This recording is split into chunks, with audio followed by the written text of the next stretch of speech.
Hello, I'm Claire. I'm Sammy. And I'm Jamie. And today we are coming to you from Gibbs Farm, and we are going to dip our collective toe into the art of pen and ink. So if you have any holiday cards to address, maybe you're labeling some gifts, you might want to give this a try at home. You can get all the supplies you need at your local craft store, but follow along. Before the fountain pen became widely used, steel tip pens were the norm. They took the place of the long-lived quill pens.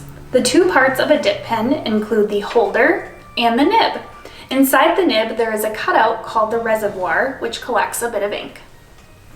So, on a scale from 1 to 5, 1 being, this is going to be a huge mess, 5 being you're basically an expert, how would you rate your current skill and experience with dip pen and ink?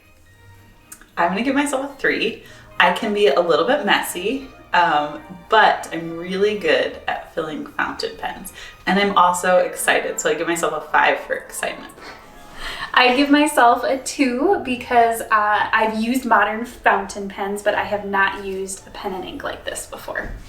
I would give myself a 0 because I've never used a fountain pen. And I think the last time I tried to write with one of these, I made a hole in the paper. But maybe today will turn out differently.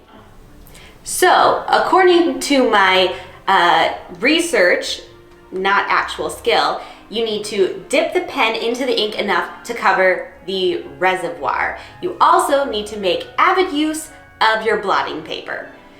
Are you ready? Yeah. Yep. Let's give it a go. Okay.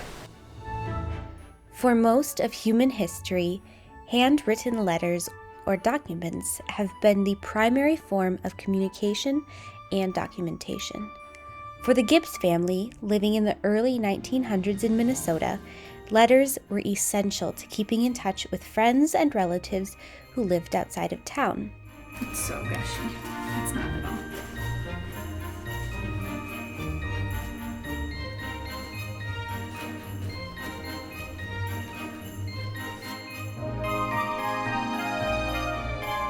The Gibbs collection at the RCHS Research Center has dozens and dozens of letters written by the Gibbs. These are primarily from the Gibbs daughters, Ida, Abby, and Lily.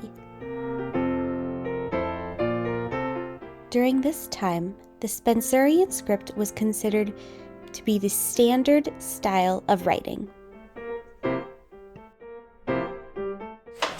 Thank you for joining us as we attempted the art of writing with pen and ink.